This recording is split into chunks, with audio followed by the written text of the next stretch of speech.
बिस्मिल्लाहिर्रहमानिर्रहीम। अस्सलाम वालेकुम एवरीवन। इस उम्मीद के साथ कि आप लोग खैर खैरियत से होंगे और अपना और अपनी फैमिली का बहुत ख्याल रख रहे होंगे। आज हमारा टॉपिक है regarding body plot. Body plot क्या होता है, कैसे बनता है, फ्रीक्वेंसी रिस्पांस एनालिसिस कैसे किए जाते हैं। ठीक है, तो उसको लेकर चलते हैं आगे और फिर आगे कुछ एग्जाम्पल सॉल्व करेंगे ताकि हमें पता चल सके कि हम अपना फ्रीक्वेंसी रिस्पांस एनालिसिस किस तरह से कर सकते हैं। ठीक है, तो आपको ये पता है कि जब भी हम बात करते हैं, this is your chapter number 8। ठीक है, आपकी टेक्स्ट बुक का चैप्टर नंबर 8 है ये, और इसमें हम फ्रीक्वेंसी रिस्पांस एनालिसिस की बात करते हैं। अच्छा, आपको ये पता है कि जो भी ट्रांसफ़र फंक्शन है वो यूजुअली हमारे पास जी ऑफ एस की फॉर्म में लिखा होता है। ठीक है, G of S is equals to जो भी ट्रांसफ़र फंक्शन है S over S in S plus one और something whatever it is, इसको कांस्टेंट कर लेते हैं। ये एस है, S plus one, S plus two, जो भी आपके पास लिखा हुआ है। ठीक है, this is the basic transfer function जो कि हम एस डोमेन में लेते हैं। तो अब अगर आपने इसके फ्रीक्वेंसी डोमेन में या फ्रीक्वेंसी रिस्पांस एनालिसिस निकालने हैं या फ्रीक्वेंसी रिस्पांस एनालिसिस करना है तो आप क्या करोगे, आप इसी ट्रांसफ़र फंक्शन में एस की जगह जे ओमेगा पुट कर दोगे। तो now this will be your in J omega domain या फ्रीक्वेंसी डोमेन। तो अगर आप के पी कर लें तो यहाँ पे एस की जगह सिर्फ जे ओमेगा आ जाएगा, फिर J omega plus one and J omega plus two. ठीक है, this is how you can convert your S domain transfer function into the frequency domain system. Okay, तो अब अगर आप इसको आगे लेके चलें तो ये फ्रीक्वेंसी डोमेन में आ गया। अब आपको पता है कि फ्रीक्वेंसी डोमेन में है, इसमें कॉम्प्लेक्स पार्ट भी है, रियल पार्ट भी है।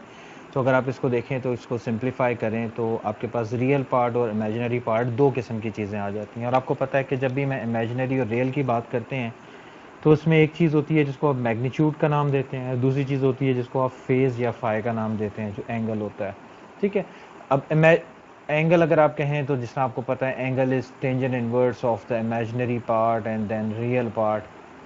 ठीक है, ये आपको पता है ऑलरेडी। मैग्नीट्यूड क्या होता है, इमेजिनरी का स्क्वायर प्लस रियल स्क्वायर का अंडर द रूट। ठीक है, ये सारी चीज़ें हमने ऑलरेडी डिस्कस की हुई हैं।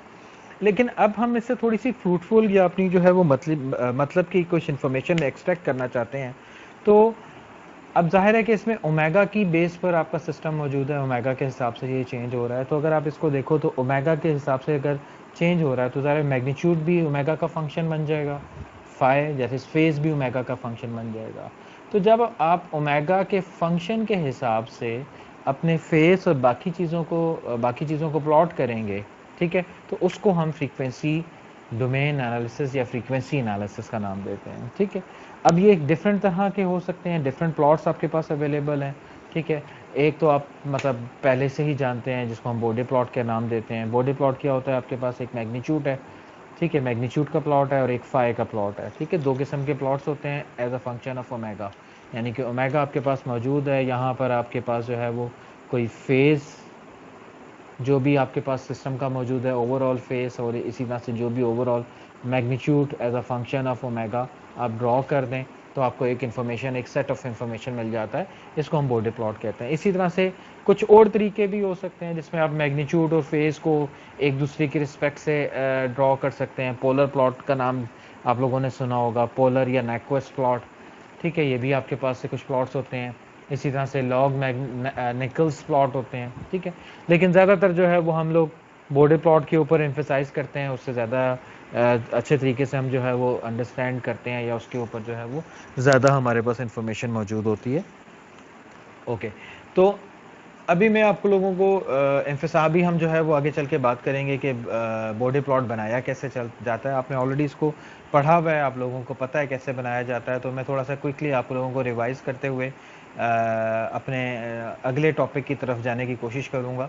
तो अभी हम देखते हैं कि बॉडी प्लॉट अगर आपने ड्रॉ करना हो तो वो कैसे ड्रॉ किया जाता है, फिर हम एक एग्जाम्पल भी सॉल्व करते हैं, उसके ऊपर डिस्कस करते हैं।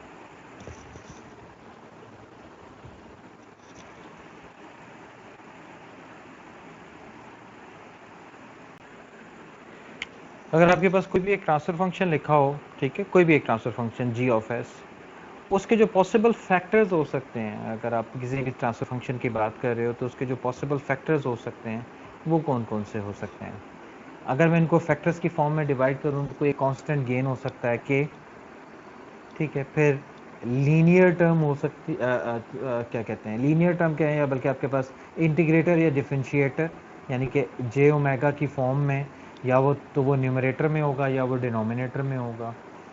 तीसरा हो सकता है आपके पास कोई लीनियर टर्म हो जो कि न्यूमरेटर में हो सकती है, एस की जगह जे ओमेगा लिख रहा हूँ मैं, जो कि लीनियर टर्म हो सकती है न्यूमरेटर या डिनोमिनेटर में, ठीक है। और क्या हो सकती है आपके पास, चौथा फैक्टर हो सकता है क्वाड्रेटिक फैक्टर। क्वाड्रेटिक फैक्टर की अगर मैं बात करूँ तो आपके पास जाहिर है क्वाड्रेटिक फैक्टर भी लीनियर मतलब सॉरी न्यूमरेटर में भी हो सकता है और डिनोमिनेटर में भी हो सकता है। तो क्वाड्रेटिक फैक्टर की अगर मैं बात करूँ तो वो कुछ इस तरह से लिखा जा सकता है, आगे चल के इसके ऊपर मज़ीद बात करूँगा।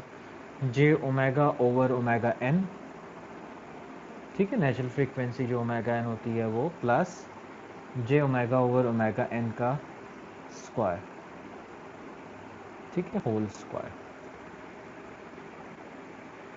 ठीक है। और ये जाहिर है ये जो क्वाड्रेटिक टर्म है ये डिनोमिनेटर में भी हो सकती है और न्यूमरेटर में भी हो सकती है, ठीक है। ये क्वाड्रेटिक एक लीन क्या है, कांस्टेंट टर्म हो सकती है, इंटीग्रेटर या डिफरेंशिएटर हो सकता है, दैट इज एस है या 1/s है, या लीनियर टर्म हो सकती है न्यूमरेटर या डिनोमिनेटर में, या फिर आपके पास क्वाड्रेटिक टर्म हो सकती है। इस क्वाड्रेटिक टर्म को भी मतलब बारी बारी सारी टर्म्स को देखते हैं कि इन सब का अगर आपने बॉडी प्लॉट ड्रॉ करना हो तो कैसे ड्रॉ किया जाएगा। तो सबसे पहली बात जो इम्पोर्टेंट है वो ये है कि जिसका मैंने शुरू में बात की कि आपके पास एक मैग्नीट्यूड हुआ करेगा और एक फाई हुआ करेगा, जिसको आपने as a function of omega draw करना है। मैग्नीट्यूड किसके बराबर होता है, मैग्नीट्यूड इन डेसिबल्स इस्तेमाल किया जाता है। आप लोग इलेक्ट्रिकल इंजीनियर हो, आप लोग इलेक्ट्रिकल बैकग्राउंड से ताल्लुक़ रखते हो, तो ज़ाहिर है कि आपको डेसिबल का बहुत क्लियरली पता है कि डेसिबल में आप किस तरह से किसी भी यूनिट को लिखते हैं। तो वो क्या होती है जी, 20 लॉग ऑफ जो भी आपके पास टर्म मौजूद है, ठीक है। मैं इसको ब्लैंक के तौर पे शो कर रहा हूँ, ठीक है। मतलब 20 लॉग ऑफ दिस टर्म, जो भी आपके पास अगर कांस्टेंट है तो यहाँ पे कांस्टेंट आ जाएगा, कोई लीनियर है, डिफरेंशिएटर, इंटीग्रेटर है, वो आ जाएगा। और फाई आपको पता है, फाई क्या होता है, फाई की basic definition imaginary part over real part, ठीक है। यहाँ पर भी अगर मैं मैग्नीट्यूड की बात कर रहा हूँ तो यहाँ पर भी आपके पास वही जो इमेजिनरी का स्क्वायर है प्लस रियल पार्ट का स्क्वायर है और उसका अंडर द रूट, ठीक है। मैग्नीट्यूड लिखने का तरीका, ये बेसिक फार्मूले हैं जिनको इस्तेमाल करेंगे हम, और आगे चल के देखते हैं कि कैसे ड्रॉ किया जाता है। अगर मैं पहली फैक्टर की बात करूँ कि एक कांस्टेंट के है, तो जाहिर है कि उसका मैग्नीट्यूड किसके बराबर होगा, 20 log of real part square, वो के है, इमेजिनरी पार्ट 0 है, तो आपके पास क्या आ गया, आपके पास सिंपल 20 लॉग ऑफ के जो है वो उसका मैग्नीट्यूड बन जाएगा। इसी तरह से अगर मैं फाई की बात करूं तो फाई क्या हो जाएगा आपके पास, tangent inverse of imaginary part 0 है, रियल पार्ट आपके पास के है, तो it all will become as 0। तो अगर आप इसका बॉडी प्लॉट ड्रॉ करना चाहते हो तो that will be a simply what, ये ओमेगा है, and as you can see there is no function, this magnitude is not function of omega, there is no omega in this formula, तो आपके पास omega जो है वो as it is आ जाएगा, ठीक है। तो अगर आप देखें तो ओमेगा के हिसाब से whatever the value of omega is, the magnitude of the gain will remain constant, एक स्ट्रेट लाइन आ जाएगी, क्योंकि ये ओमेगा का फंक्शन नहीं है, ओमेगा के हिसाब से इसके ऊपर की मैग्नीट्यूड पे कोई इफेक्ट नहीं पड़ रहा। ये आपका मैग्नीट्यूड हो गया, whatever the magnitude is। और इसी तरह से अगर आप इसका फाई ड्रॉ करें तो फाई जो है वो 0 के बराबर है, तो एक स्ट्रेट लाइन फाई की 0 आ जाएगी। ये डेसिबल में मैग्नीट्यूड आ गया, ठीक है। This is your body plot, ये आप ऑलरेडी बना चुके हुए हो, आप लोगों को ऑलरेडी पता है, सिर्फ एक क्विक रिवीजन करना चाह रहा हूँ मैं।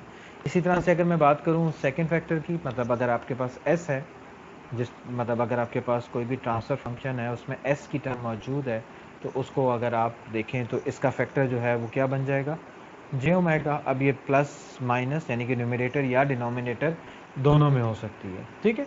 अगर ये न्यूमरेटर में है या डिनोमिनेटर में है उससे हमारे पास कोई इतना फ़र्क नहीं पड़ता, ठीक है, क्योंकि मैग्नीट्यूड अगर मैं निकालना चाहता हूँ तो मैग्नीट्यूड क्या हो जाएगा, मैग्नीट्यूड विल बी इक्वल्स करो चलो फ़र्ज़ करो कि ये आपके पास प्लस के साथ है, ठीक है। मैग्नीट्यूड जो है वो उसका अब निकालोगे तो क्या होगा आपके पास, 20 log of real square. What is real? Real इसमें है ही नहीं, ठीक है, ऐसा ही है। इमेजिनरी और इसका इमेजिनरी पार्ट क्या है? इमेजिनरी पार्ट इसका सिंपल ओमेगा लिखा हुआ है, ओमेगा स्क्वायर हो जाएगा ये, ठीक है। प्लस और माइनस सिर्फ एक फर्क डालेंगे, वो क्या होगा आपके पास? माइनस शुरू में आ जाएगा, ठीक है, या प्लस शुरू में आ जाएगा, ठीक है, क्योंकि मैं न्यूमरेटर की बात कर रहा हूँ तो यहाँ पे प्लस है। अगर यहाँ पे नेगेटिव होगा तो यहाँ पे वो नेगेटिव आ जाएगा due to the property of logarithm. तो यहाँ पे आपके पास मैग्नीट्यूड आ गया, magnitude is equal to 20 log of omega, ठीक है। चलें इसको सिर्फ इसको मैग्नीट्यूड को प्लॉट करता हूँ, बाद में इसका एंगल निकालते हैं, इसका फेज निकालते हैं। ओमेगा, अगर आप इसको देखो तो क्या हो रहा है? ओमेगा के हिसाब से आपके पास मैग्नीट्यूड चेंज हो रहा है। तो now this is function of omega. ये मैग्नीट्यूड जो है वो ओमेगा का फंक्शन है। अगर आप देखो तो ये एक लीनियर टर्म है, ठीक है, एक ऐसी लीनियर टर्म जिसका स्लोप जो है वो 20 है, ठीक है। तो इसका मतलब है अगर मुझे किसी भी तरह से, आपको पता है कि एक स्लोप है, स्लोप अगर आपको किसी लाइन का स्लोप पता चल जाए और एक कोई पॉइंट पता चल जाए कि वो पॉइंट क्या है, तो आप इसका मैग्नीट्यूड ड्रॉ कर सकते हो आसानी से। कैसे ड्रॉ किया जा सकता है, चलें देखते हैं। अच्छा, what if the omega is equals to, omega की वैल्यू जो है वो हम चलें, ओमेगा इज इक्वल्स टू 1 हो तो तब क्या होगा? ओमेगा इज इक्वल्स टू 1 हो जाए तो आपके मैग्नीट्यूड की वैल्यू क्या होगी? लॉग ऑफ 1 क्या हो जाएगा? 20 log of 1। Log of 1 is all 0। तो इसका मतलब है कि जब ओमेगा इज इक्वल्स टू 1 है, ओमेगा इज इक्वल्स टू 1 होगा तो मैग्नीट्यूड क्या होगी आपके पास? लेट्स से मैं ये जीरो लाइन ड्रॉ कर रहा हूँ, तो मैग्नीट्यूड जो है वो आपकी 0 डेसिबल है। तो दिस इज 0 डेसिबल, ठीक है। तो उससे उसके अलावा क्या आपके पास? उसके अलावा 20 डेसिबल्स का 20 डेसिबल उसका स्लोप है। यानी कि एक, मतलब जो आपके पास एक अगर आप लॉगरिथमिक ग्राफ को अगर आपको जहन में लेकर आओ, तो लॉगरिथमिक ग्राफ के जो क्या कहना चाहिए, लॉगरिथमिक ग्राफ के जो आपके पास एक्स एक्सिस पे टर्म्स या एक्स एक्सिस पे हम जो है वो टेक्स्ट लिख सकते हैं, वो क्या होते हैं? इनमें 10 लाइंस होती हैं। आपको पता है कि इनमें 10 लाइंस होती हैं। शुरू में ये दूर दूर लाइंस होती हैं और आहिस्ता आहिस्ता ये करीब आती जाती हैं, और लॉगरिथमिक एक्सिस इसलिए इसको कहा जाता है। जो स्केल होता है वो आपके पास क्या होता है? वो 10th यानी कि पर डेकेड के हिसाब से होता है।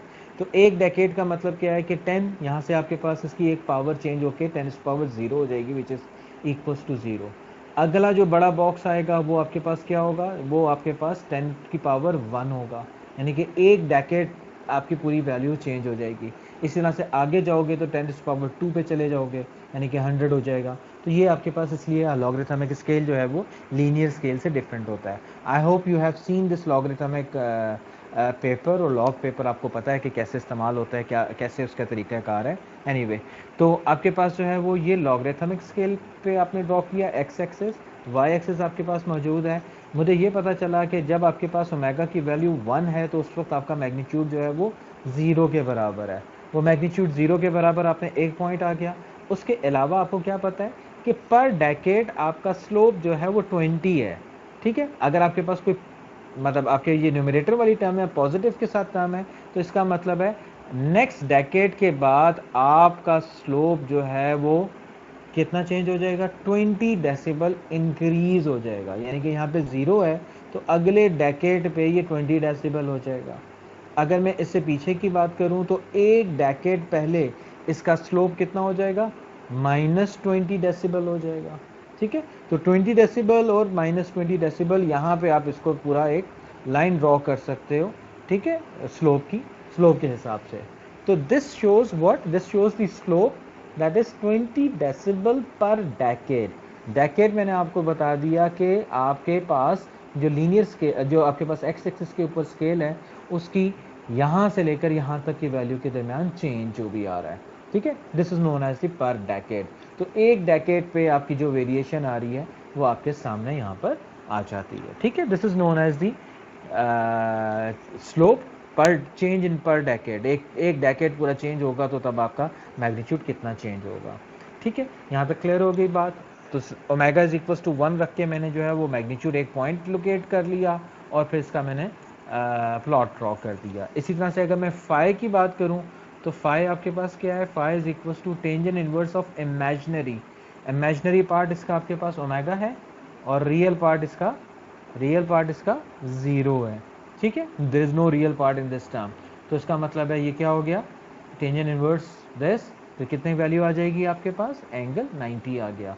तो अगर आप और इसमें क्योंकि ओमेगा मौजूद नहीं है तो अगर मैं सिर्फ फेस की बात करूं तो for all value of omega ये आपके पास एंगल जो है वो 90 डिग्री की स्ट्रेट लाइन है, ठीक है। तो this is how you draw your board plot, magnitude का भी ड्रॉ कर लेते हैं और आप फेस का भी कर लेते हैं, ठीक है। अगर यहाँ पर आपके पास ये माइनस में होता तो क्या फ़र्क पड़ता, सिर्फ दो चीज़ों के दो जगहों पे फ़र्क पड़ता। एक तो ये स्लोप जो है वो -20 होता, यानी कि -20 का मतलब क्या है कि आपका स्लोप या मैग्नीट्यूड डिक्रीज हो रहा होता, ठीक है। डिक्रीज होने का मतलब क्या है कि यहाँ पे 0 है तो एक डेकेड के बाद ये -20 कम हो जाता, यानी कि -20 पे आ जाते हैं आप यहाँ पर। और अगर आप जो है वो ऊपर की तरफ जाएं तो ये +20 से स्टार्ट हुआ, फिर 0 हुआ, फिर -20 पे आ गया, एंड सो ऑन, ठीक है। ये आपके पास क्या है, अगर जे ओमेगा जो है वो डिनोमिनेटर में मौजूद है, ठीक है, न्यूमरेटर में होगा तो प्लस है, डिनोमिनेटर में है तो नेगेटिव है। बिल्कुल इसी तरह से फेज की अगर मैं बात करूं तो फेज बिल्कुल 90 ही होगा, लेकिन -90, दैट इज -90 के अगेंस्ट पूरी एक स्ट्रेट लाइन होगी for J omega is equals to -1, ठीक है। This is how you can draw the Bode plot for these two terms. बाकी दो टर्म्स और रह गई आपके पास, लीनियर और क्वाड्रेटिक, उसके ऊपर बात करते हैं। लीनियर टर्म अगर आपके पास मौजूद है, फर्स्ट करें चलें आपके पास न्यूमरेटर में मौजूद है, मैं न्यूमरेटर की बात करता हूँ, आपकी टेक्स्ट बुक में डिनोमिनेटर की टर्म की बात की हुई है, तो ज़ाहिर है फिर आपके पास दोनों तो चीज़ें जो हैं वो रेफरेंस में आ जाएंगी। ओके, बात करते हैं कोई लीनियर टर्म की। तो अगर मैं लीनियर टर्म की बात करता हूँ, फर्स्ट ऑर्डर टर्म या linear term 1 + j omega, let's say G +1 आपके पास इसमें न्यूमरेटर में आप मौजूद है, ठीक है। तो रियल पार्ट 1 है, इमेजिनरी पार्ट ओमेगा है। तो अगर मैं मैग्नीट्यूड की बात करूं तो magnitude is equals to 20 log of what, log of real part का स्क्वायर प्लस इमेजिनरी पार्ट का स्क्वायर, ऐसा ही है, ठीक है, और अंडर द रूट। इसी तरह से अगर आप एंगल की बात करें तो phi is equals to what, tangent inverse of imaginary part over real part, omega over 1, ठीक हो गया जी। तो बात करते हैं पहले मैग्नीट्यूड की।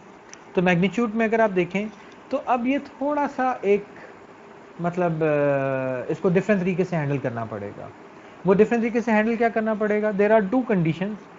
अगर omega is much greater then 1, ठीक है, एक कंडीशन ये हो सकती है कि ओमेगा जो है वो 1 से बहुत बड़ा है, तो ओमेगा स्क्वायर और बड़ा हो जाएगा। यानी कि अगर फर्ज करो ओमेगा की वैल्यू 1000 है तो 1000 में आप जो है मतलब 1000 है उसका स्क्वायर कर लें या 100 है उसका स्क्वायर कर लें, तो ज़ाहिर है कि इट्स इन 10,000, ठीक है। 10,000 में 1 ऐड हो या ना हो इतना फ़र्क नहीं पड़ता, तो हम क्या कह सकते हैं, we can ignore 1 as compare to the value of omega, ठीक है। दूसरा केस क्या हो सकता है कि omega is much less than 1, मतलब मच लेस देन 1 इज 0.01 है आपकी फ्रीक्वेंसी, 0.01 का स्क्वायर करोगे तो मज़ीद छोटी हो जाएगी, तो उसमें 1.0001, ठीक है, तो कोई फ़र्क नहीं पड़ रहा ओमेगा ऐड होने का। यानी कि अगर ओमेगा जो है वो 1 से बहुत छोटा है तो अगर मैं ओमेगा को इग्नोर कर दूं तो मेरे पास सिर्फ 1 रह जाएगा। तो आई हैव 2 डिस्टिंक्ट पोर्शन और 2 डिस्टिंक्ट प्लेसेस वेयर हम जो है वो इसको डिवाइड कर सकते हैं, ठीक है। तो हम इसको इस तरह से डिवाइड करते हुए हम देखते हैं कि कैसे हमारे पास जो है वो बोर्डे प्लॉट कैसे होगा, ठीक है।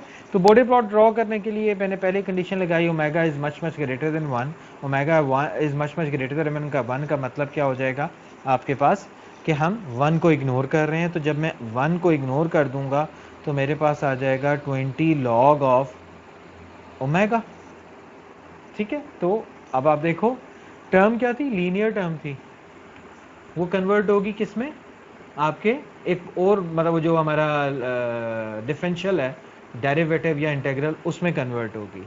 और अगर मैं इसकी बात करूं तो यहाँ पे क्या हो जाएगा, यहाँ पे आपके पास 20 log ऑफ 1 हो जाएगा।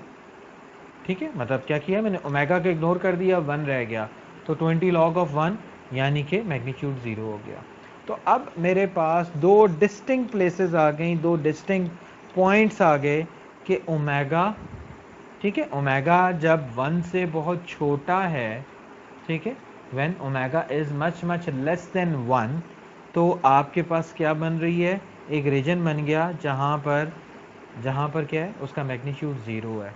तो ओमेगा जब 1 से बहुत छोटा है तो ये वाला पोर्शन बना और आपके पास जो है वो मैग्नीट्यूड 0 है।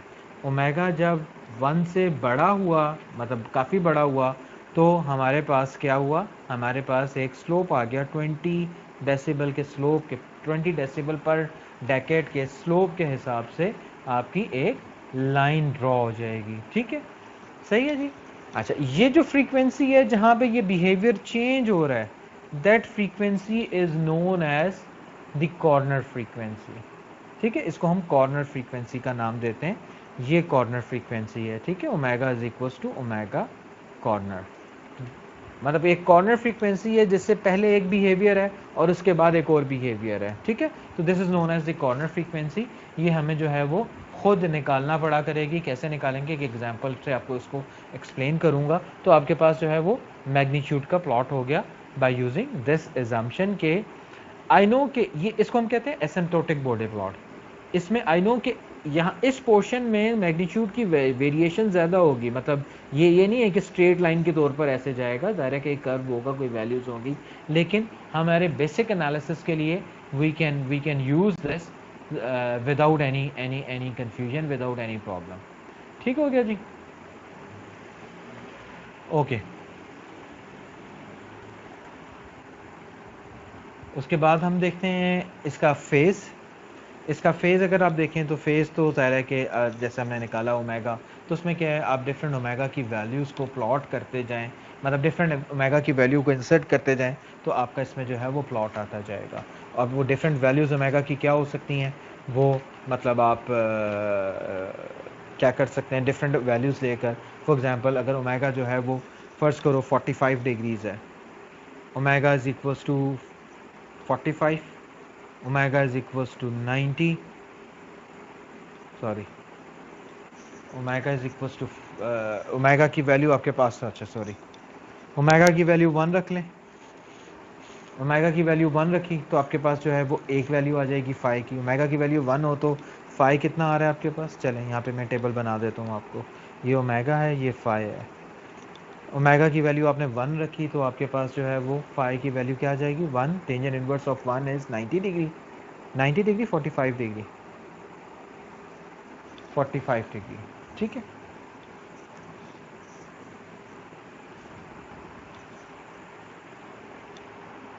उसके बाद जैसे जैसे ओमेगा की वैल्यू चेंज होती जाएगी वैसे वैसे आपके पास जो है वो आपकी जो है वो रिलेशन, मतलब एंगल जो है वो वेरी करता जाएगा। लेकिन इसका जो बेसिक बॉडी प्लॉट है वो मैं आपको बता देता हूँ। इसका बेसिक बॉडी प्लॉट जो है वो 0 और 90 के दरमियान वेरी करेगा। ठीक है, it will very between 0 and 90।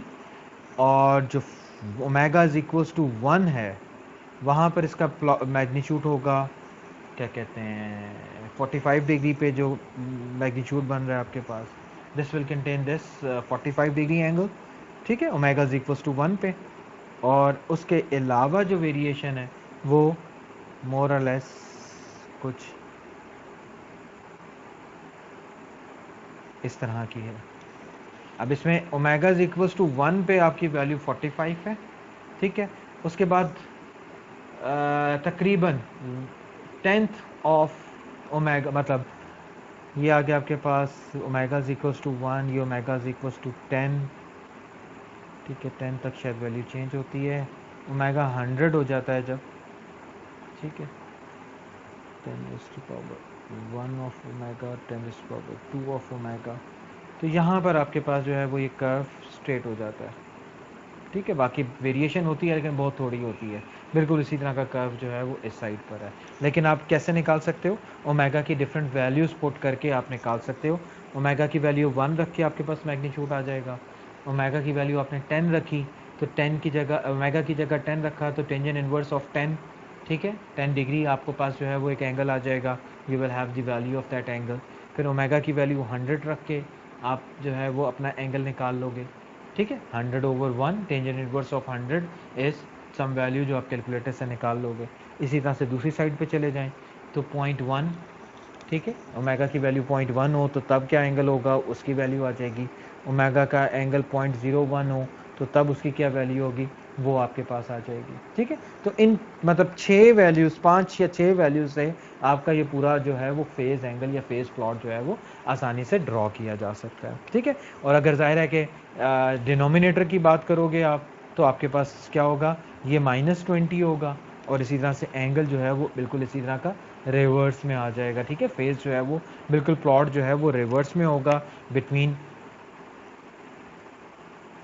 ठीक है, कुछ इस तरह का प्लॉट होगा कि यहाँ से शुरू होगा, यहाँ पे आएगा और इस तरह से जो है वो ज़ीरो पे ज़ीरो पे नहीं, लेकिन क्या होगा, -180 पे कन्वर्ट हो रहा होगा, ठीक है, स्टार्टिंग फ्रॉम ना -90 पे कन्वर्ट हो रहा होगा स्टार्टिंग फ्रॉम 0, ठीक है। ओके जी, उसके बाद अगर आप देखें क्वाड्रेटिक फैक्टर की बात करें तो क्वाड्रेटिक फैक्टर भी बिल्कुल जिस तरह भी हमने लीनियर का प्लॉट निकाला है उसी तरह से हम क्वाड्रेटिक का भी एक प्लॉट निकाल सकते हैं। वो कैसे निकाला जाता है उसको देख लेते हैं जी। क्वाड्रेटिक को कैसे हैंडल किया जाता है, उसको भी लीनियर की तरह ही हैंडल किया जाता है, लेकिन जो फ़र्क है वो उसके स्लोप का आ जाता है। वो स्लोप जो है वो माइनस नहीं, मतलब 20 नहीं रहता बल्कि 40 हो जाता है। कैसे होता है उसको देखते हैं जी।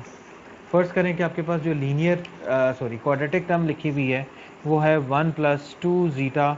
ज़ीटा फ़िलहाल मैं जो हूँ कोई मतलब फ़र्ज़ करें 0.5 ले लें या जो भी ले लें, ठीक है। फ़िलहाल हम जो है वो ज़ीटा के ऊपर कंसर्न नहीं है कि ज़ीटा की क्या वैल्यू है, प्लस j⍵/⍵n का होल स्क्वायर, ठीक है। फ़र्ज़ करें कि ये आपके पास क्या है, ये आपका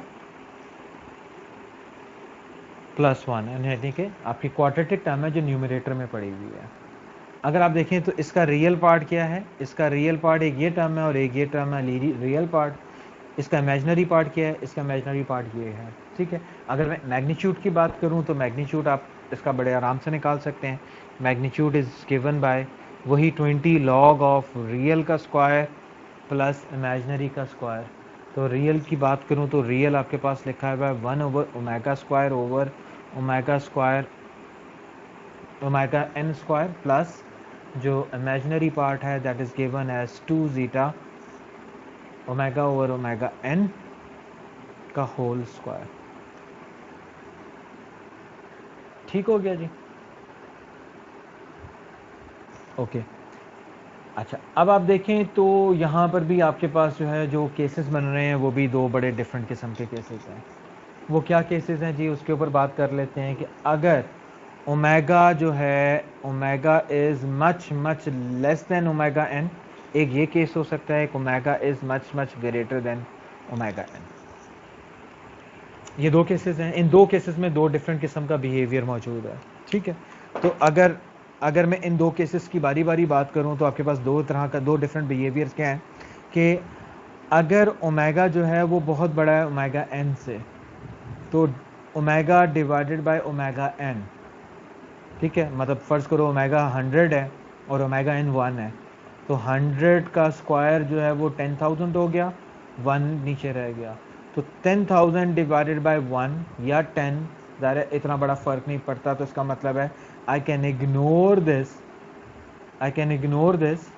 ठीक है। या चलें इसको इस तरह से देख लें कि ओमेगा बड़ा है ओमेगा एन से तो ये वाली वैल्यू जो है वो 1 से बहुत बड़ी होगी। दैट इज़ ओमेगा एन अगर 10,000 है और ये लेट से 10 है तो जो भी करोगे तो आपके पास तकरीबन 1000 आ जाएगा। 1000 में से 1 माइनस करोगे तो इट्स नॉट अ वेरी मतलब 1 का इतना बड़ा इम्पैक्ट नहीं है। तो इसका मतलब है आई कैन इग्नोर दिस 1 जब ये वाली कंडीशन है, ठीक है। जब मैं इस 1 को इग्नोर कर दूंगा तो क्या चीज़ रह गई आपके पास, you will left with omega over omega N square और उसका स्क्वायर, दैट इज ओमेगा की पावर 4 और ओमेगा n की power 4 plus 2 zeta omega n। यानी कि अगर इस वाली कंडीशन की बात करो तो you are left with omega 4 over omega n 4 plus 2 zeta omega square over omega n square, ये इसका अंडर द रूट, ये रह गई वैल्यू जी। मैंने अभी पहली कंडीशन लगाई थी कि ओमेगा जो है वो ओमेगा n से बहुत बड़ा है, तो उसकी वजह से 1 को मैंने इग्नोर कर दिया। जब मैंने 1 को इग्नोर किया और बाकी को एक्सपेंड कर लिया तो मेरे पास ये रिजल्ट आ गया। अगर आप इसको और से देखो तो ये है ओमेगा ओवर ओमेगा n की पावर 4, ये क्या है ओमेगा ओवर ओमेगा n की पावर 2। तो अगर फर्ज करो कि ये वैल्यू जो है वो 1000 है या 100 है, 100 की power 4 is much greater than the 100 की पावर 2। ठीक है, तो इसका मतलब है in comparison with this I can ignore this as well. ठीक है, तो मैं इसको इग्नोर कर सकता हूं। तो इसका मतलब है जब ओमेगा जो है वो ओमेगा n से बहुत बड़ा है तो मेरे पास जो मैग्नीट्यूड है वो क्या बच गया जी, मेरे पास मैग्नीट्यूड बन गया 20 log of omega over omega n की पावर 4 का अंडर द रूट, तो ज़ाहिर स्क्वायर रह गया। ठीक है, तो अब ये 2 जो है वो इसके साथ मल्टीप्लाई हो जाएगा, तो 40 log of omega over omega n, ये मैग्नीट्यूड आ गया आपके पास इस वाले हिस्से का। इस वाले पोर्शन की अगर मैं बात करूं तो जाहिर है omega is much less than omega n। ठीक है, ओमेगा n जो है वो 100 है, ओमेगा जो है वो 1 है, 1 over 100 is will be a fraction, और फिर उसका स्क्वायर ले लें तो इट विल बी वेरी मतलब लोअर फ्रैक्शन। तो इसका मतलब है 1 is much greater than this fraction, तो I can ignore this। जब मैं इसको इग्नोर कर दूंगा तो दायरा ये भी फ्रैक्शन ही है, तो I can ignore this as well। तो यहाँ पर आपके पास इस पोर्शन में बिल्कुल क्या रह गया, मैग्नीट्यूड जो है वो 20। जब ओमेगा ओमेगा n के बराबर है तो आपके पास एक ट्रांजिशन आ रही है, एक चेंज ऑफ बिहेवियर आ रहा है कि ओमेगा जब ओमेगा जो है वो ओमेगा n के बराबर है। ठीक है, इसको नॉर्मली हम क्या करते हैं, हम इसको ड्रॉ करते हैं omega over omega n is equals to 1 के हिसाब से। ठीक है, अगर ओमेगा ओवर ओमेगा n जो है वो 1 है तो उस वक्त आपका मैग्नीट्यूड, और उससे पहले आपका मैग्नीट्यूड 0 है। ठीक है, दिस इज योर 0 लाइन। और इसके बाद क्या है, इसके बाद आपके पास कोई एक लाइन है जो कि लीनियर है, जो क्या है 40 डेसिबल पर डेकेड के हिसाब से चेंज हो रही है। ठीक है, तो अगर पर डेकेड की मैं बात करूं तो इसका मतलब है ये ओमेगा ओवर ओमेगा n जो है वो 10⁻1 पे आ जाए तो आपका स्लोप जो है वो कितना हो चुका हुआ है, आपका स्लोप जो है वो 40 डेसिबल, यानी कि आपका जो मैग्नीट्यूड है वो 40 डेसिबल इंक्रीज हो चुका हुआ है। नीचे इससे पहले जो है वो 0 है। इसी तरह से हर डेकेड पे 40 डेसिबल का स्लोप या 40 डेसिबल का मैग्नीट्यूड जो है वो इंक्रीज होता जाएगा। और अगर नेगेटिव टर्म होगी, दैट इज डिनोमिनेटर में क्वाड्रेटिक टर्म होगी, तो यही स्लोप जो है वो नीचे की तरफ होगा। मैग्नीट्यूड की अगर आप एंगल की बात करें आप, तो एंगल निकालने का वही तरीका होगा, tangent inverse of imaginary over real. ठीक है, इमेजिनरी पार्ट और रियल पार्ट अलग अलग करके आप इसके अंदर प्लग इन कर लोगे तो जो आपके पास वैल्यू आएगी उसमें आप ओमेगा और ओमेगा एन की वैल्यू जो है वो इसके अंदर इंसर्ट करते जाओगे तो आपके पास जो है वो एंगल आता जाएगा। अगर आप मैग्नीट्यूड की बात करो तो tangent inverse of its the tangent inverse of 2 zeta omega n, 2 zeta omega over omega n, ये इसका इमेजिनरी पार्ट है। और रियल पार्ट आपके पास 1 minus omega over omega n, omega square over omega n square. ठीक है, ये आ जाएगा आपके पास, ये इसका इमेजिनरी रियल पार्ट है और वो उसका इमेजिनरी पार्ट है। अब इसमें आप डिफरेंट ओमेगा की वैल्यूज पुट करके अपनी मैग्नीट्यूड ड्रॉ कर सकते हो, लेकिन रफली जो इसका क्या कहते हैं फेज का प्लॉट बनता है वो वेरी करता है बिटवीन 0 एंड 180। ठीक है, माइनस के लिए अगर नेगेटिव होगा तो 0 से -180, अदरवाइज 0 से 180।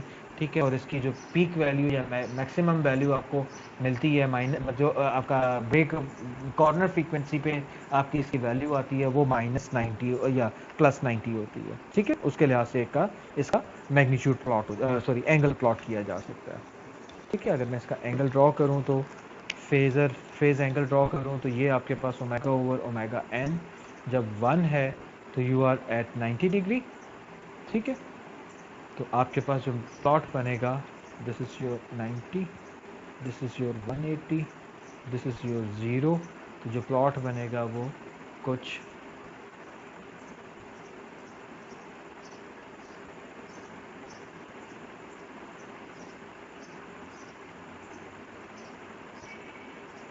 ठीक है, कुछ इस तरह से बनेगा।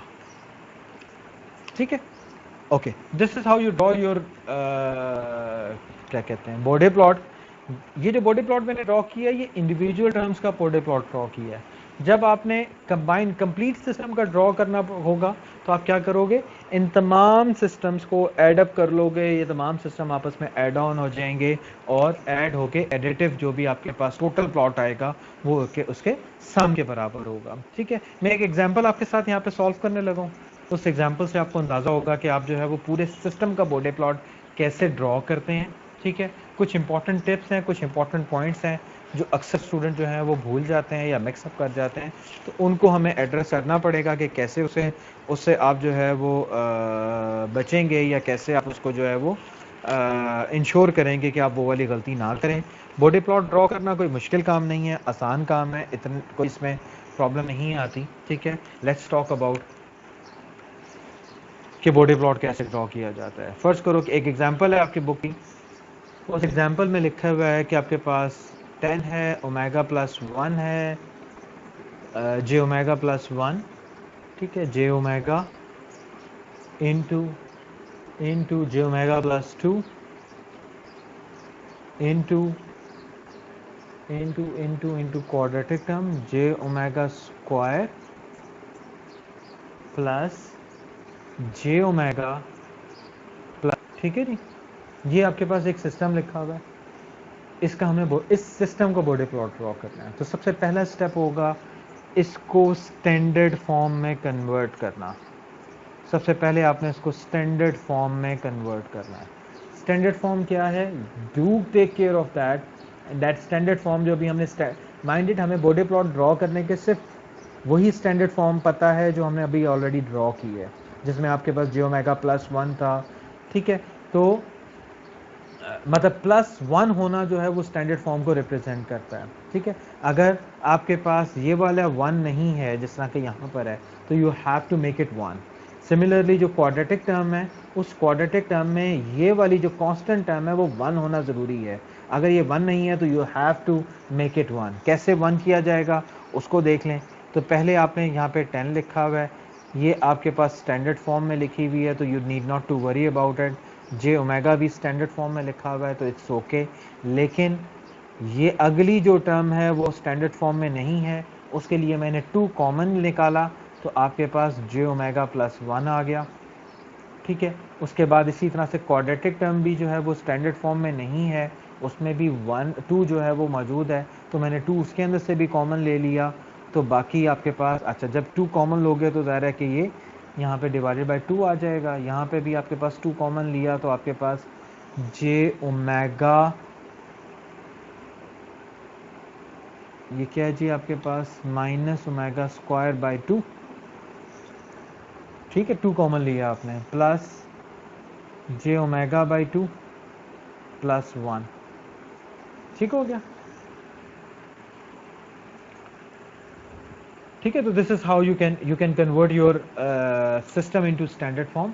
अब ये स्टैंडर्ड फॉर्म में कन्वर्ट हो चुका हुआ है, क्योंकि अब ये स्टैंडर्ड फॉर्म है तो इन ये वाला 2 और ये वाला 2 4, 10 डिवाइडेड बाई 4 तो आपके पास 10 डिवाइडेड बाई 4 2.5। ठीक है जी, तो अब मैग्नीट्यूड आपकी चेंज हो गई है 2.5। अच्छा, दिस वॉज एग्जाम्पल में ये 1 नहीं है, ये 3 है। मैंने 1 पता नहीं क्यों लिखा हुआ है ये। Okay, this is 3। तो यहाँ पे इसके बाद जो है वो यहाँ से आपके पास 10 और ये 3 भी कॉमन लिया तो जे ओमेगा बाई 3। ठीक है, सॉरी, तो ये आपके पास 3 जो है वो यहाँ से आपने कॉमन ले लिया तो 3 ये 1 कन्वर्ट हो जाएगा, 1 में कन्वर्ट हो गया, ये 3 हो गया। बाकी यहाँ पर आपके पास 2 था। ठीक है, यहाँ पर भी आपके पास 2 मौजूद है। ठीक है, तो 2 2 ज़ा 4। ठीक है, 10 multiplied by 3 is 30, 30 divided by 4 is 7.5। तो आपके पास जो मैग्नीट्यूड आ गई वो 7.5 आ गई। ठीक है, बाकी जो आपके पास टर्म्स हैं वो अपनी जगह पर मौजूद हैं। ठीक है, अब यहाँ पर एक तो मैग्नीट्यूड है 7.5, उसका बॉडी प्लॉट ड्रॉ करना है, तो आपको पता है आपने मैग्नीट्यूड अलग ड्रॉ करना होगा और फेज अलग ड्रॉ करना होगा। ठीक है, मैग्नीट्यूड की अगर मैं बात करूँ तो मैग्नीट्यूड इसका कितना हो जाएगा, 20 log ऑफ 7.5, जो भी वैल्यू होती है।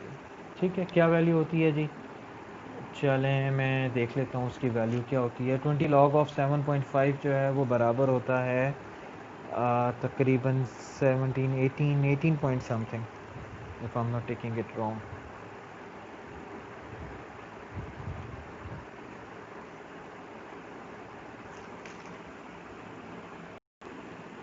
ओके, तो मैग्नीट्यूड आपके पास आ गया, इसका फेज जो है वो ज़ाहिर आपको पता है 0 होगा। ठीक है, तो now you can draw this, मैं भी इकट्ठा करके ड्रॉ करता हूँ। अच्छा, बाकी जो इंपॉर्टेंट टर्म्स हैं उनको ज़रा देखें, आपके पास बाकी कितनी टर्म्स हैं। मैग्नीट्यूड तो आसान थी, ये एक लीनियर टर्म है, लेट्स से ये आपकी फर्स्ट टर्म है, ये आपकी सेकंड टर्म है जो कि लीनियर है और न्यूमरेटर में है। ठीक है, ये एक और टर्म है जो कि आपके पास थर्ड टर्म कर लें जो कि डिनोमिनेटर में है, ये फोर्थ टर्म है जो कि डिनोमिनेटर में है, ये फिफ्थ टर्म है जो कि डिनोमिनेटर में। तो यानी कि आपको 5 फैक्टर्स को प्लॉट करना है और उसके बाद जो है वो आपने इसको कंबाइन करना है। 5 फैक्टर्स को कैसे प्लॉट किया जा सकता है उसके बारे में देख लें। पहला मैग्नीट्यूड टर्म आ गया आपके पास, आप ड्रॉ कर सकते हो इसको कोई मसला नहीं है। सेकंड देखें, सेकंड में इंपॉर्टेंट चीज़ है, देखिए पहले हमारे पास एस जे ओमेगा प्लस 1 था, तो कॉर्नर फ्रीक्वेंसी 1 थी। तो माइंड इट, ये जो टर्म है, ये जो टर्म जो भी लिखी हुई है जिसको मैं जे ओमेगा ओवर 3 की प्लस 1 की बात कर रहा हूँ, तो अगर मैं इसकी स्टैंडर्ड फॉर्म लिखूं तो ये लिखी हुई है J omega over omega N. ठीक है, तो ये जो कॉर्नर फ्रीक्वेंसी है ये आपके पास इसके हिसाब से आएगी, यानी कि ओमेगा ओवर ओमेगा एन जब 3 के बराबर हैं तो ये आपके पास जो है वो आपका चेंज हो रहा है, आपकी ट्रांजिशन हो रही है। ठीक है, तो इसमें कॉर्नर फ्रीक्वेंसी आपने जो है वो ढूंढनी हुआ करेगी तमाम टर्म्स की। तो अगर आप देखो तो जो दूसरी टर्म है उसकी कॉर्नर फ्रीक्वेंसी आपके पास 3 है। ठीक है, उसके बाद अगर आप बाकी टर्म की बात करें तो इसकी कॉर्नर फ्रीक्वेंसी आपके पास 2 है, यानी कि टर्म नंबर 4 की कॉर्नर फ्रीक्वेंसी 2 है। इसी तरह से टर्म नंबर 5 की अगर मैं बात करूं तो उसकी कॉर्नर फ्रीक्वेंसी क्या है आपके पास, उसकी corner frequency omega over omega N का होल स्क्वायर है। ठीक है, तो ओमेगा एन की अगर मैं बात करूं तो वो अंडर द रूट, यानी कि कॉर्नर फ्रीक्वेंसी अगर मैं बात करूं 5वीं टर्म की तो वो अंडर द रूट 2 है। ठीक हो गया, तो this is how you can have your corner frequencies. तो अब आपके पास कॉर्नर फ्रीक्वेंसीज हैं और आपको पता है कि कॉर्नर फ्रीक्वेंसी पे आपके जो भी आपकी मैग्नीट्यूड्स हैं उनके जो बिहेवियर हैं वो चेंज होते हैं। बस आपको सिर्फ अगर कॉर्नर फ्रीक्वेंसी पता हो तो बाकी चीज़ें रह कुछ नहीं जाती हैं, आपको ऑलरेडी स्टैंडर्ड फॉर्म में पता है कि प्लॉट कैसे ड्रॉ किया जाता है। तो अगर मैं सेकंड टर्म की बात करूं, सिर्फ सेकंड टर्म का प्लॉट ड्रॉ करूं तो उसका मैग्नीट्यूड क्या है कि कॉर्नर फ्रीक्वेंसी 3 से पहले उसका मैग्नीट्यूड 0 होगा और 3 के बाद उसका मैग्नीट्यूड कितना होगा, 20 डेसिबल्स इंक्रीज होगा पर डेकेड। ठीक है, यानी कि ये आपके पास टर्म है, कॉर्नर फ्रीक्वेंसी 3 है, इस 3 फ्रीक्वेंसी से पहले आपका जो मैग्नीट्यूड है वो 0 होगा और इसके बाद जो है वो 20 डेसिबल पर डेकेड जो है वो आपके पास मैग्नीट्यूड आ जाएगा। ठीक है, इसी तरह से जे ओमेगा का भी आपको पता है कि स्ट्रेट लाइन होती है। ठीक है, स्ट्रेट लाइन नेगेटिव में है तो वो आपके पास जो है वो नेगेटिव स्लोप 20 डेसिबल पर डेकेड के स्लोप के हिसाब से इसकी कॉर्नर फ्रीक्वेंसी जो मतलब जो आपकी डिफरेंशियल या इंटीग्रेटर होता है उसकी कॉर्नर फ्रीक्वेंसी 1 होती है। ठीक है, 1 पे उसका मैग्नीट्यूड 0 होता है, तो वो भी हमें पता चल गया। इसकी हमारे पास 2 है तो 2 के हिसाब से ये चेंज हो जाएगा, यानी कि सिर्फ आप जो है वो यहाँ पे 2 कॉर्नर फ्रीक्वेंसी होगी तो उसका स्लोप जो है वो नेगेटिव है, तो इसका स्लोप नेगेटिव ऐसे हो जाएगा आपके पास। ठीक है, इसकी corner frequency under the root 2 है, तो अंडर द रूट 2 से पहले इसका स्लोप जो है वो 0 होगा और उसके बाद जो है वो क्या हो जाएगा, -40 डेसिबल पर डेकेड, यानी कि एक डेकेड में आपके पास जो है वो 40 डेसिबल का जो है वो मैग्नीट्यूड चेंज हो जाएगा। ठीक है, this is how respective terms can be drawn. लेकिन मसला ये है कि हमने सिर्फ रिस्पेक्टिव टर्म नहीं ड्रॉ करनी थी, हमने तो इनका मैग्नीट्यूड भी प्लॉट करना है, मतलब टोटल सिस्टम का मैग्नीट्यूड प्लॉट करना है। तो टोटल सिस्टम का मैग्नीट्यूड कैसे प्लॉट होता है उसके बारे में बात करता हूँ, फिर उसके बाद फेज के बारे में उसको आपको ब्रीफ कर दूंगा। तो बेसिकली आपको जब भी टोटल सिस्टम का मैग्नीट्यूड ड्रॉ करना हो तो आप सिंपल एक टेबल बना लें। This is the easiest and the fastest way to draw the Bode plot. क्या है जी आपके पास, आप लिखें ओमेगा, ठीक है, मतलब ओमेगा की वेरिएशन, और उसके हिसाब से आपके पास जो टर्म्स चेंज हो रही हैं वो और उनका फेज। तो अगर मैं टर्म्स की बात करूं तो चलें पहले टर्म्स की बात कर लें। यहाँ पे ये टर्म्स हैं, टर्म कौन कौन सी हैं जी आपके पास, टर्म कौन कौन सी हैं हमारे पास एक टर्म है जी आपके पास गेन 7.5, मतलब चलें 1 2 3 करके लिख लेता हूँ मैं। Term 1, term 2, term 3, term 4, term 5। उस हर टर्म का क्या होगा आपके पास, दो चीज़ें होंगी, एक होगा उसका फेज, एक होगा उसका मैग्नीट्यूड, मैग्नीट्यूड और फेज, ठीक है, magnitude phase, magnitude phase, magnitude और फेज, मैग्नीट्यूड और फेज, ठीक है, सारी टर्म का मैग्नीट्यूड और फेज आ गया आपके पास। ओमेगा, अच्छा, जब भी आपने बॉडी प्लॉट ड्रॉ करना है तो बॉडी प्लॉट में एक इनिशियल फ्रीक्वेंसी और एक फाइनल फ्रीक्वेंसी लाजमी हुआ करेगी। यानी कि आपने ये नहीं है कि आप अनलिमिटेड टाइम के लिए, फर्ज करें मैं कहता हूँ कि आपने बॉडी प्लॉट ड्रॉ करना है बिटवीन 0.01 फ्रीक्वेंसी से लेकर लेट्स से 100 फ्रीक्वेंसी तक, ठीक है, यानी कि ओमेगा की वैल्यू 0.01 और 100 के दरमियान है,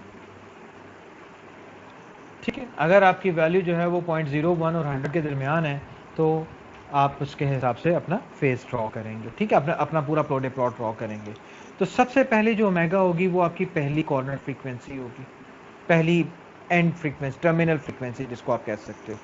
उस टर्मिनल फ्रीक्वेंसी के हिसाब से जो है वो आप अपना ये सारा डाटा फिल करेंगे, ठीक है।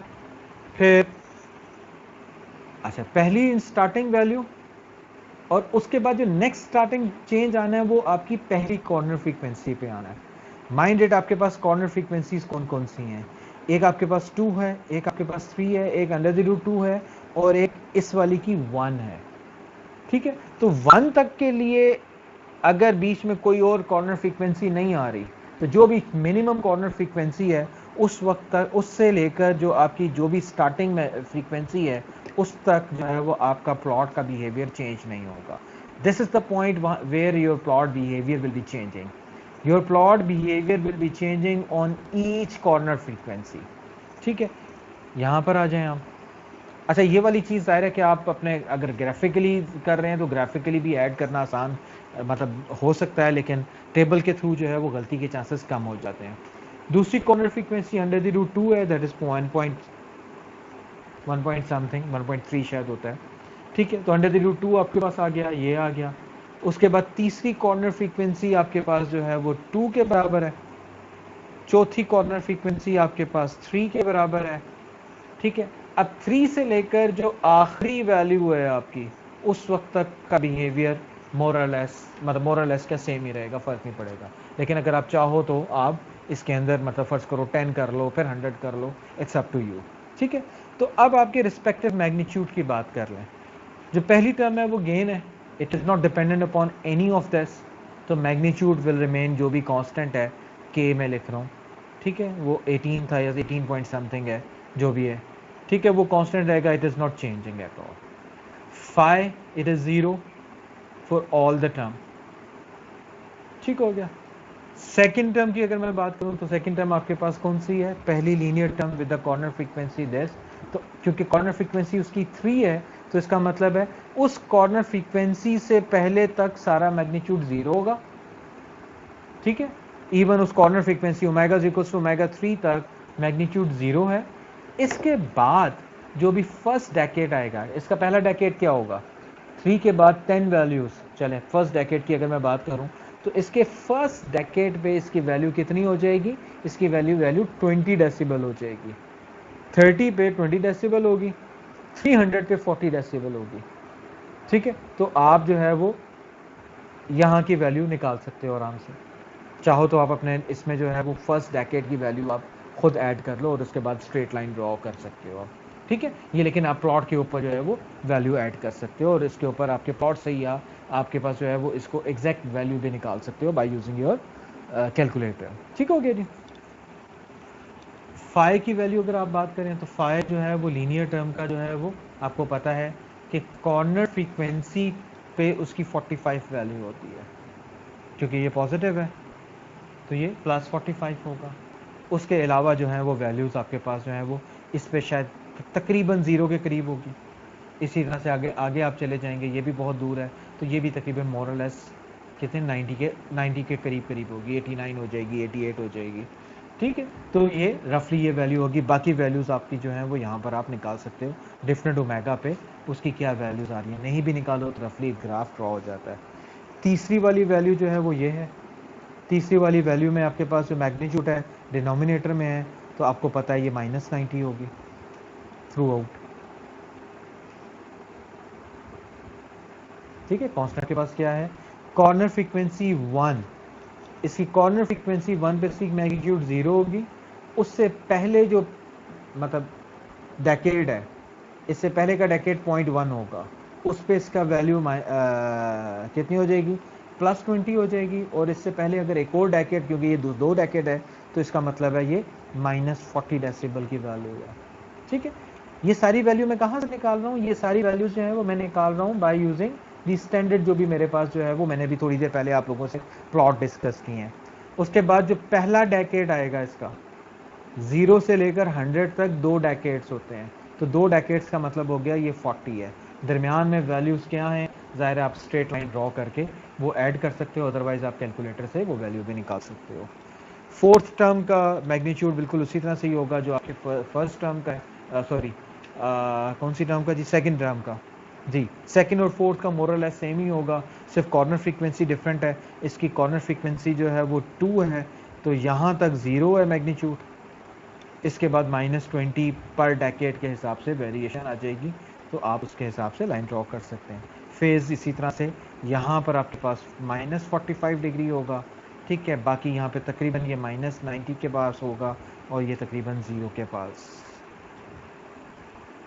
-90 से 0 जी, ये -90 के पास होगा, ये तकरीबन 0 के पास होगा।